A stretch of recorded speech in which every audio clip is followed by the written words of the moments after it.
today we are in location in Louisiana. I am so fortunate that I got to meet face to face with a very beautiful lady. Grace, please take it forward. Can you introduce yourself? Thank you so much for having me on your channel again. My name is Grace Sabla. I'm located here in Louisiana. I'm originally from Uganda. I came here, became a nurse, and now I'm into real estate. So, Grace, how long so far have you been in real estate? I'd say 6 years as an investor, and 1 year coming to a few months as a realtor. And how did you go about acquiring those properties? That's a good question, but initially, actually, we acquired it by a VA loan because my husband at the time was a veteran. So he had his certificate of eligibility, and we were able to acquire our very first property with zero down payment as a VA loan. The next property, actually, surprisingly, I got a bonus as a new registered nurse in 2018. After my orientation, I received that bonus, and that's what I used towards my down payment. The rest of the properties, I've done several strategies, including seller financing, subject to financing, quick claim deeds, and also use private money lending. Can you tell us a bit more about subject to financing? So, subject to financing is a really interesting strategy. If you've never heard about it, it's literally me acquiring a property and taking on the mortgage on behalf of the owner. Yes. And I'll continue making those payments until whenever the payments end. So, does that mean that the terms that the owner had originally Yes, will also follow with you? exactly. Everything stays the same. The difference is the change in ownership. I become the new owner of the deed. The loan stays in the previous owner's name, and I just continue making those monthly payments. The interest never change. It's always the same.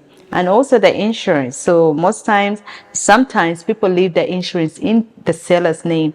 However, I become the secondary insured, whereby I can add myself onto the insurance, or I can just get a new insurance altogether. Yes. That's actually one of the things that are very important, especially for right now, because 2, 3 years ago, the interest rates were about in the 2, 3% range. But now interest rates are about 6, 7%.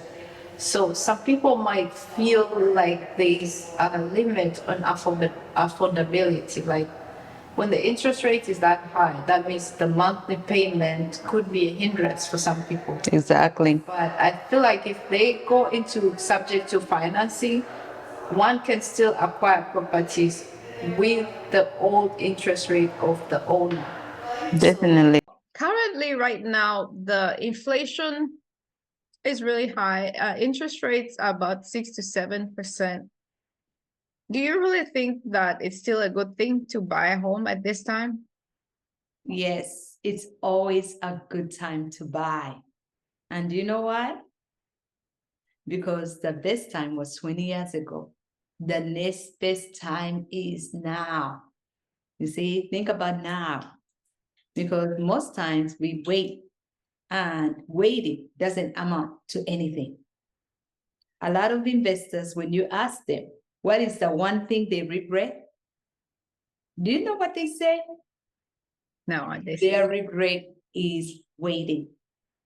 So instead of waiting and regretting that later, that time you'll never get back, think about purchasing right now, no matter the interest rate, no matter those hindrances that might come your way.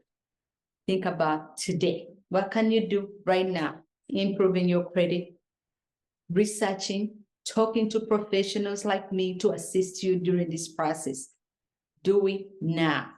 The sooner the better. But those interest rates, you can easily refinance when the interest rates come down. But I have a video on my channel where I mentioned why it's the best time to buy right now. And I encourage viewers to go check it out, because it's going to help them think about why it's best to buy right now. I shared so many valuable, important tips in that video. But especially, you can easily refinance and also get the benefits of home ownership right now instead of waiting. Thank you. So when you get the real estate, how do you protect it? Could you talk a bit more about asset protection? Yes, asset protection is very instrumental. Say, for example, you have this property and something happens to you. If you don't have a will, did you know that actually the government can keep that property? If you're in, say, for example, if your descendants don't claim it in a certain time period, literally, the government can keep that property. However, if you have a will, you can stipulate in that will who you want to have that property. And not just having a will. If you have a trust, that also prevents litigations. Litigations cost money and a lot of time. A lot of people get frustrated with litigations and they might even give up on the property. So just imagine working so hard, acquiring this precious asset and just leaving it, right? Just leaving it, abandoning it, because whoever you leave behind might not care so much about that particular property because they don't have no attachment to it as much as you did. And if you don't leave a trust, of course, that's going to cost them money and time. And some people give up. So try to protect yourself. If that means talking to an asset protection attorney, that's instrumental.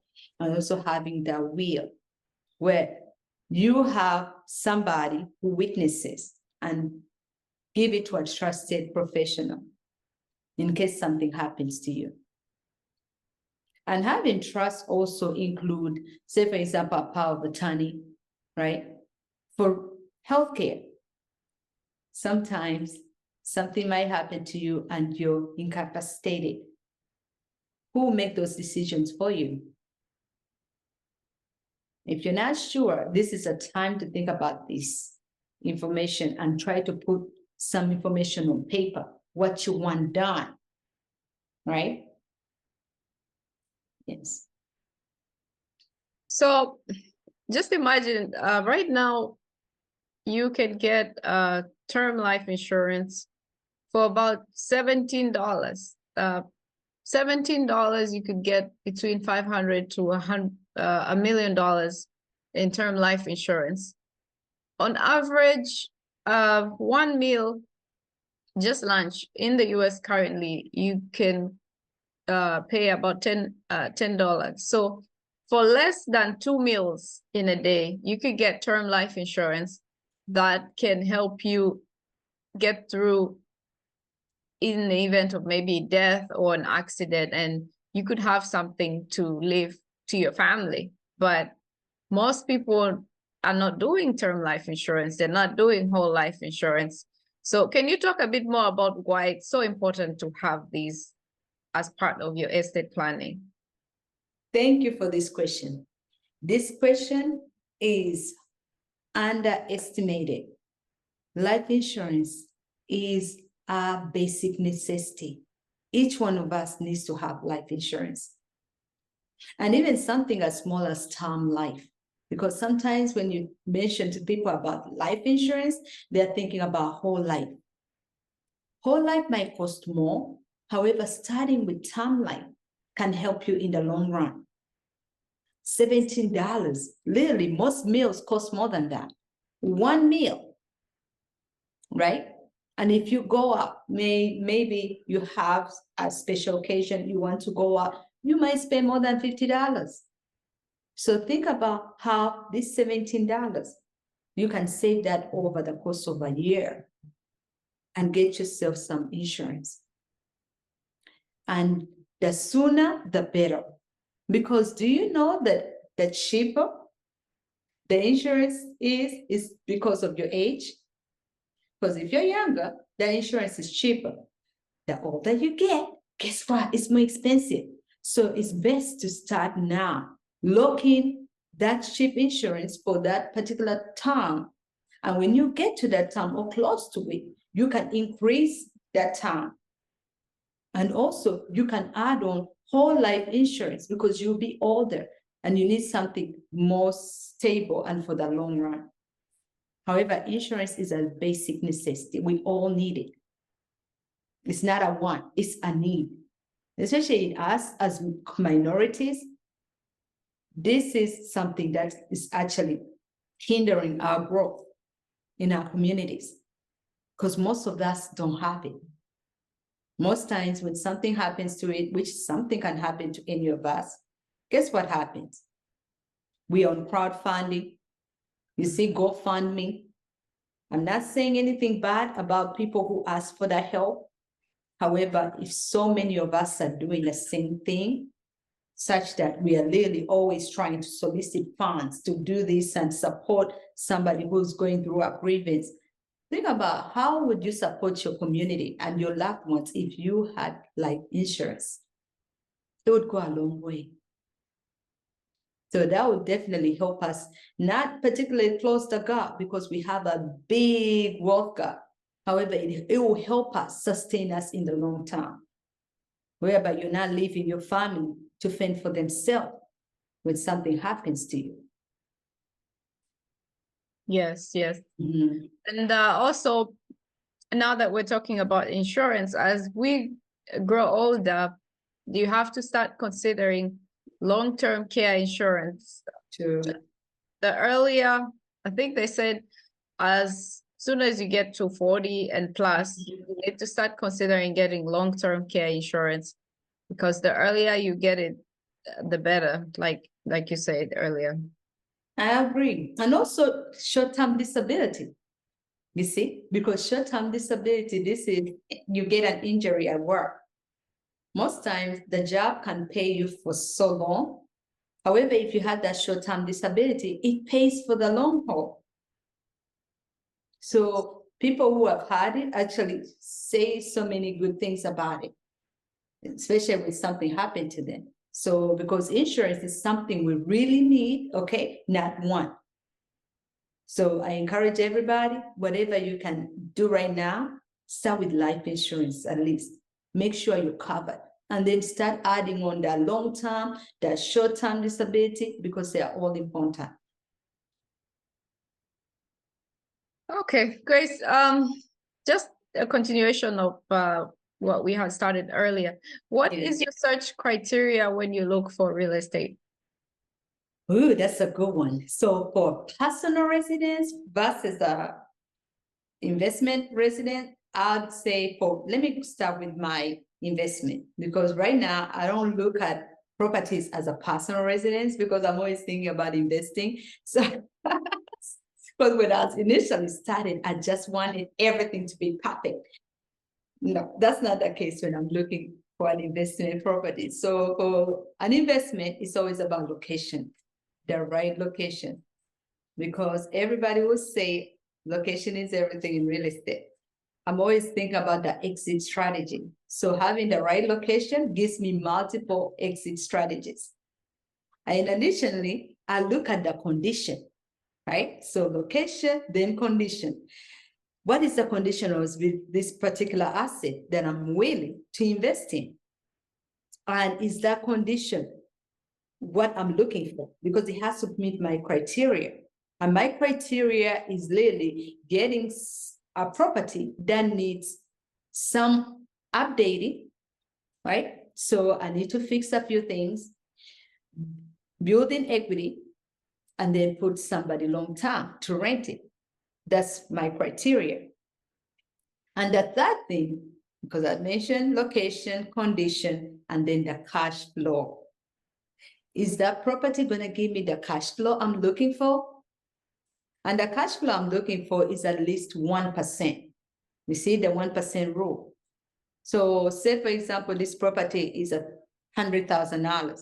Will it be able to give me $1,000 per month? So doing your research, knowing your criteria, knowing your locations, consulting the right people will definitely help people who are interested in investing. Oh, okay.